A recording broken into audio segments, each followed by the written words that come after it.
Hey everyone, welcome back to Bucky's Customs.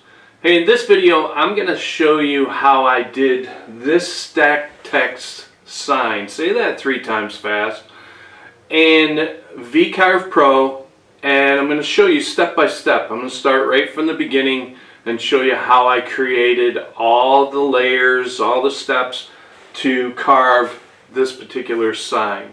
So stay with us. Hey, before we go any further, once again, I want to say thank you to this week's sponsor, Sienci Labs, the makers of the Longmill benchtop CNC, just like this one that we have here in our shop. Now, I have the 48-inch extension on my original Longmill that I purchased 2 years ago. I have loved this machine in my shop, and I'm sure you will too. Go to their website, CNC.com, and check out this awesome machine. And while you're there, check out the new version of the Longmill, the MK2. You'll be really impressed with that. Thank you so much. Now let's get back to our video. Alright, what do you say we go ahead and create this sign? In this case, I'm going to use V Carve Pro version 11.5, so let's open that up, and we're going to open an existing file that I have created. I've set this one aside to show you for this example. I've actually obviously gone through all the toolpaths and everything and created everything. This one is so that I can show you how I did it. So we're going to select that. And this is the sign. So I created a border, I created the bottom text, and I created the top text. Put everything in its orientation. Everything is off center. Now, when you create a file in V Carve Pro, it comes up to this window. It usually opens to the job setup window. And I make my projects, the job size, the same size as my material. I always try to do that, and that way I'm drawing, I know exactly what I'm drawing on as far as size. In this case, I decided to use MDF, so my material thickness is 3/4, so we'll change that. And you can do this at any time during your creation here. You can change your job setup. I'm centering off of, my datum position is off the center, and we can click OK. Now, you can create text and all that by clicking the text button. You can see I've used courgette. I don't know really if that's correct spelling for that, for my top text. My bottom text, I've used Verdana. The reason for that is it's my name, and no, not really. It's just I like the font. It's blocky. You generally want to have a blocky text for your back bottom text, and then a fancier text for your names, but not necessarily the way you need to do it. It's just the way I did it. So we created our border with our rectangle tool, and that is it. We centered everything. Let's get busy setting this carve up. So we're going to work with the top text first. So what we're going to do is right click it, and we're going to come down here to copy to layer. Now, I like using layers to organize my project. So we're going to go new layer, and we're going to call this one top text. And click OK. Now, we also would need the border. Now, you can do this at the same time. You can select the border and your text at the same time just by hitting your Shift key and right click and copy to top text. But seeing so I didn't do that, you can do it separately. Click on your border, right click, copy to layer, top text. And that's it for that. So now what we're going to do is select the bottom text. We're going to right click it, and we're going to copy that to a new layer, and we're going to call that bottom text. Now, this has some advantages for me, just for organization. Turn off the layer 1, go to top text, turn the visibility off to bottom text, and you can see that on your top text layer is just your top text. It's your original, it's your safe piece, so that now you don't need to recreate it. It's already there. You can work with it again. If something changes or whatever, it's your fail-safe. So now what we're going to do is we're on top text. I'm going to highlight everything. If you go from the bottom right up, it will highlight everything it touches. If that's a group already, like it is text, it will highlight the whole thing. So we're going to right click it, and we're going to copy this to a new layer, and we're going to call that welded text. And we're going to click OK. Now we want to go to the Layers tab and shut off the visibility to top text. Make sure the visibility to welded text is on, and we're going to make it active. And we're going to start working with this particular layer. This is our carve layer for our bottom text. So we can't work with fonts. We have to create a vector out of this font. So we're going to right click it and convert it to curves. Okay, now what we need to do is we need to offset this particular vector for our vCarve outwards, and we're going to delete the original. We're going to offset the distance at 0.058, and I'll explain later in the video why we do this. It has a lot to do with your depth of carve and your bit that you're using, but I'll explain all that, how I got all that. So click offset, and there's your top text. Now we need to go and create a inwards 0.058 offset. All right, let's close this. Create a new offset. Okay, there we go. We want to go inwards, the same distance, delete the original, and click offset.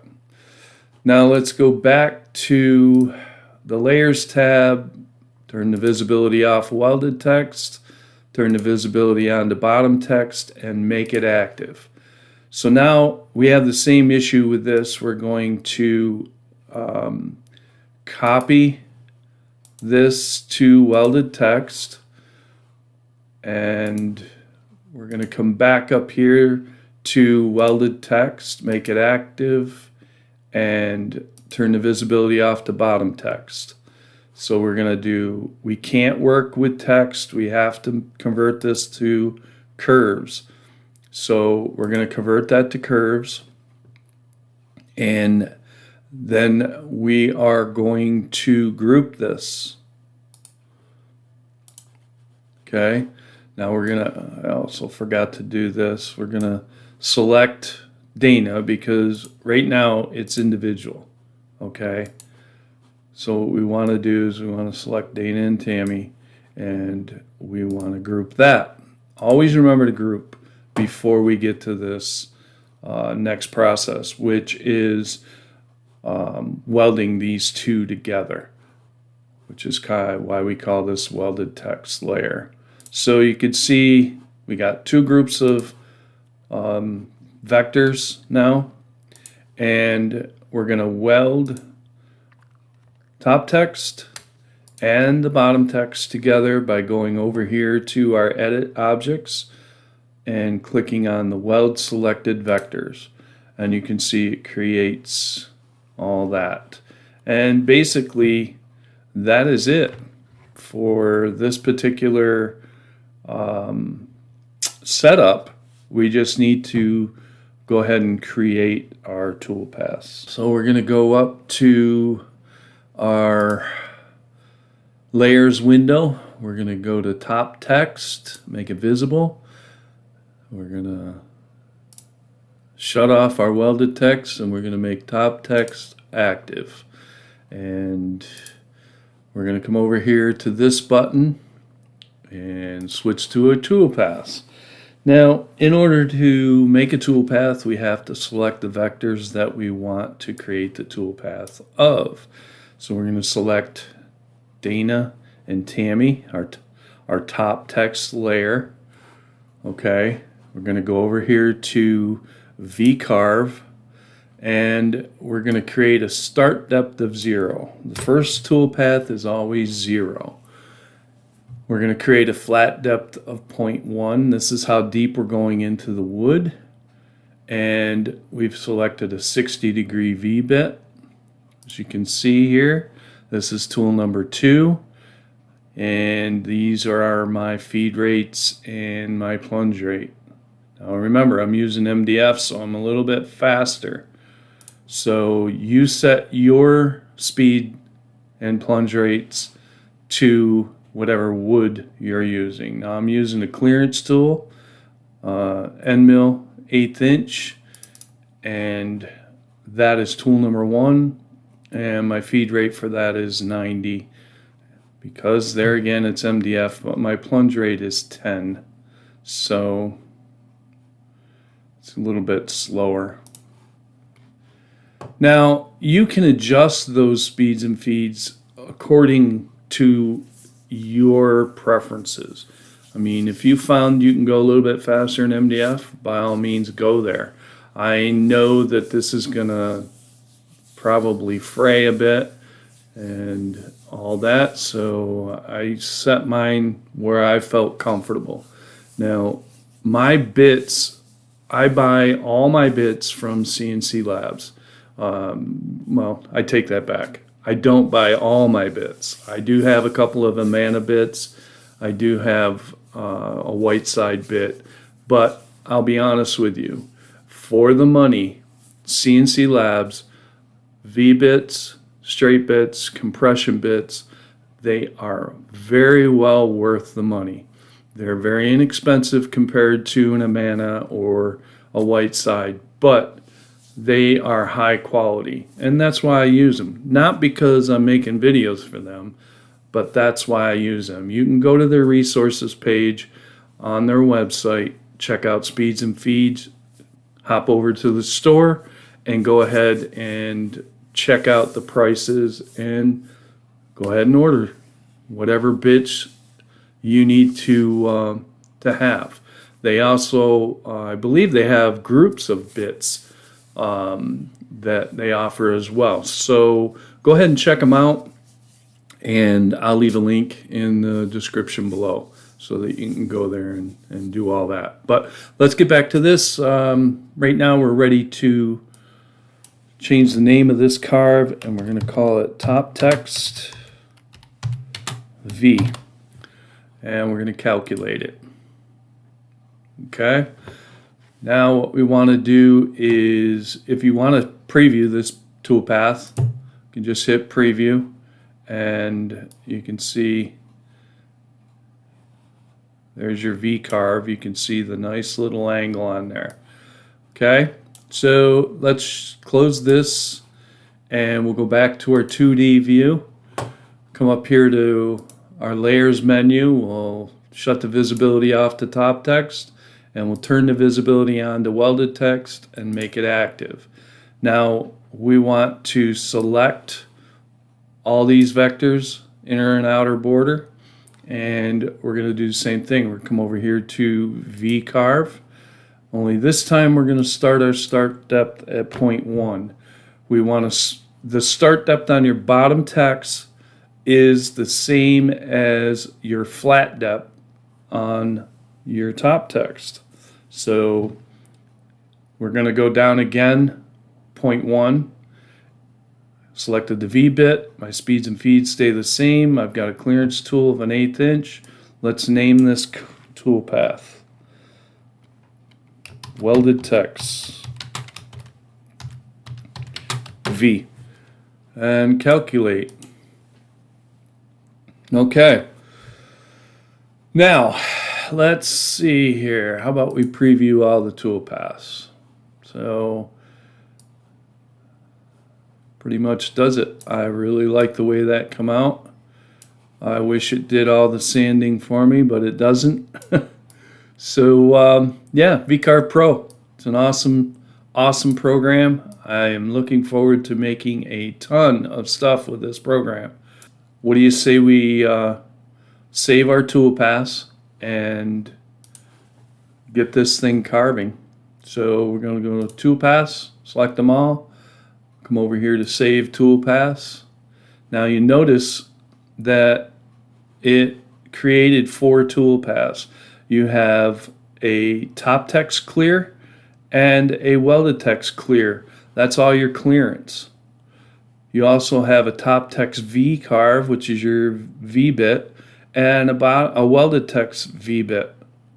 Okay, so I'm going to run both my clearance toolpaths, then I'm going to run both my V bit toolpaths. That way I don't have to keep changing bits back and forth. There's really no need for that. So we'll do all my clearance, then we'll go back and we'll do all the V bit. So let's get started with that. The toolpaths is easy. You just select all your toolpaths by clicking this button here, and then save the toolpath and come down here and do save toolpaths. You can save it wherever you want to save it and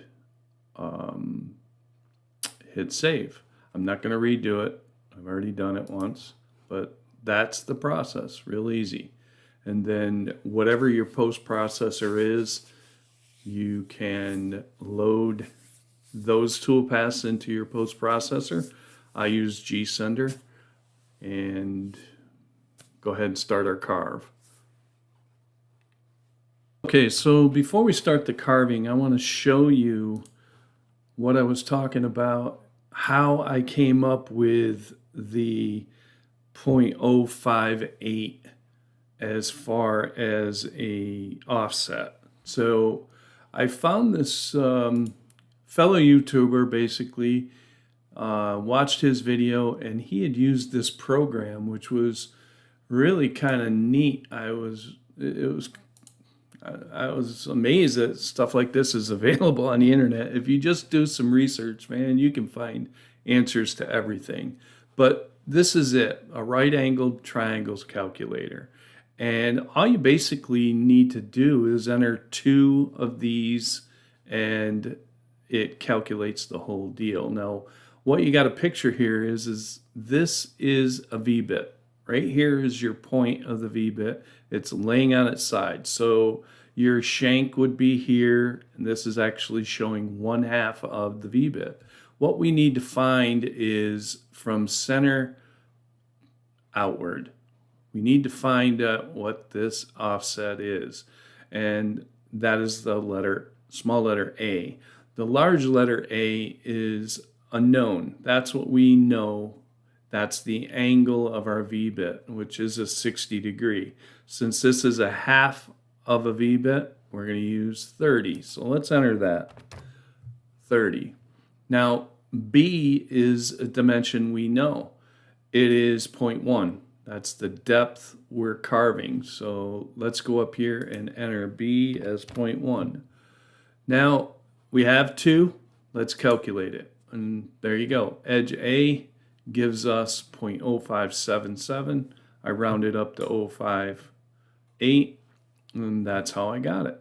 Pretty simple. I'll leave a link to this in the description below. Now let's get carving this sign. Okay, so What we're doing here is we have our 1/8 inch flat end mill. I used an upcut in this case, and no reason, just, you know, I knew I was going to have to deburr this and do some sanding, but you know, this was supposedly just a test run for this particular file, and you know, I really didn't really put too much thought into using a downcut bit, which would be ideal for this. So anyway, we went through and we did all the clearance. As I said, I ran clearance for both the top and the bottom text, and then once the clearance was done, I changed over to a V-bit, and there was no need for me to re-zero the X and Y because that stays the same. The only thing I had to do is I had to zero the Z with the V-bit just that one time and run both those paths. And it was about a half-hour carve for each pass, and the whole thing took about, I would say, a little under 2 hours to carve, but not too bad.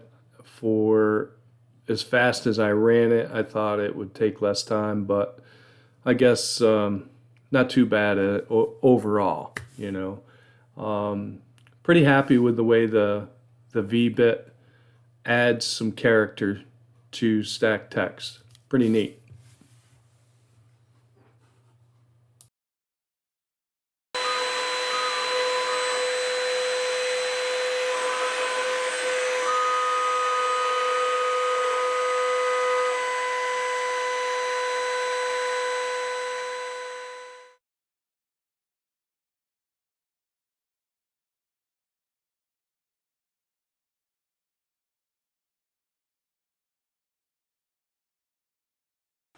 Oh my gosh, my camera moved. That ain't fun.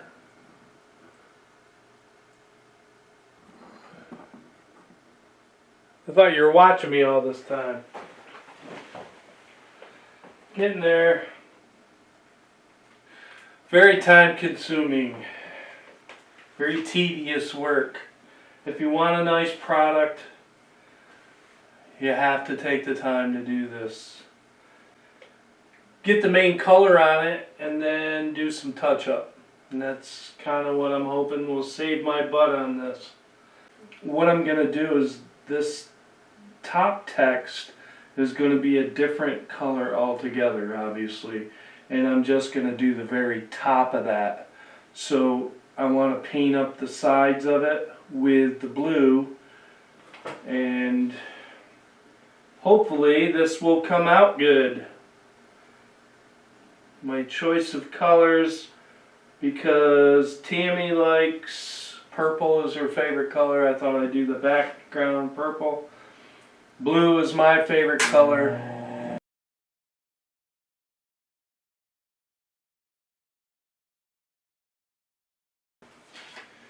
Getting there, we've got to do a bunch of touch up once this dries, but the bulk of it will be done, and we'll be able to move on to the touch up, and then from there we will do the top color, which I think is going to be white. I'm not sure.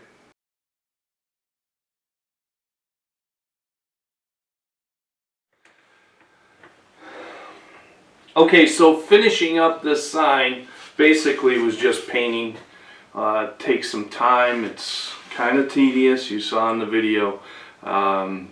It does take some time, and it takes a steady hand when you're doing text on top of text like that. You have to decide pretty much where you want to go with your paint, how you want to do it. You have to think this through in the beginning, more or less, and I learned that in this particular carve.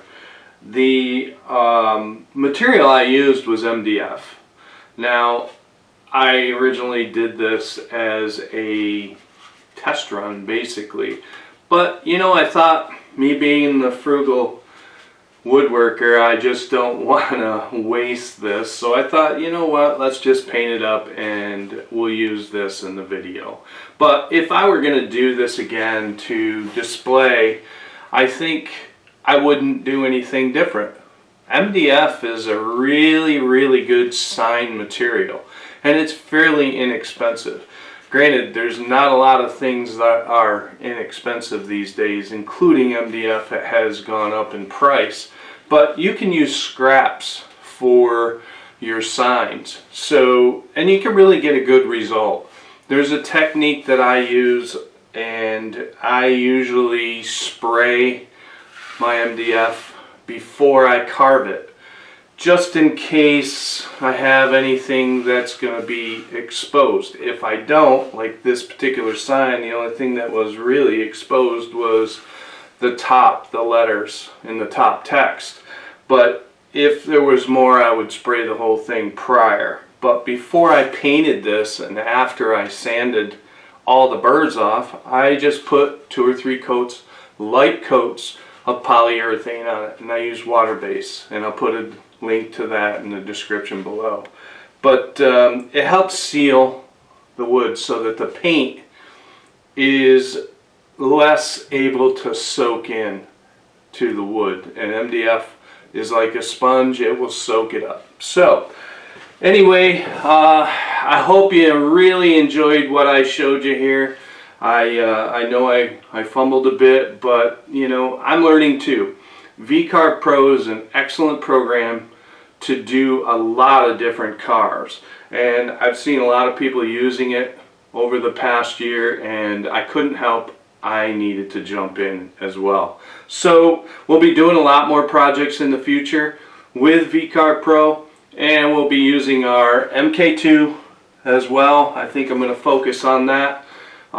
Still going to do laser stuff. I'm going to do larger items on the MK1 with the 48-inch extension, and you know, just keep a lookout for that.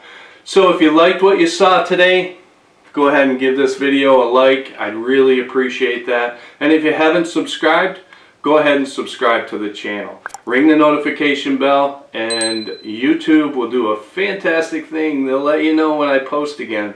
Great, Dana's in your living room again. Listen, thank you so much for watching. Be safe out there.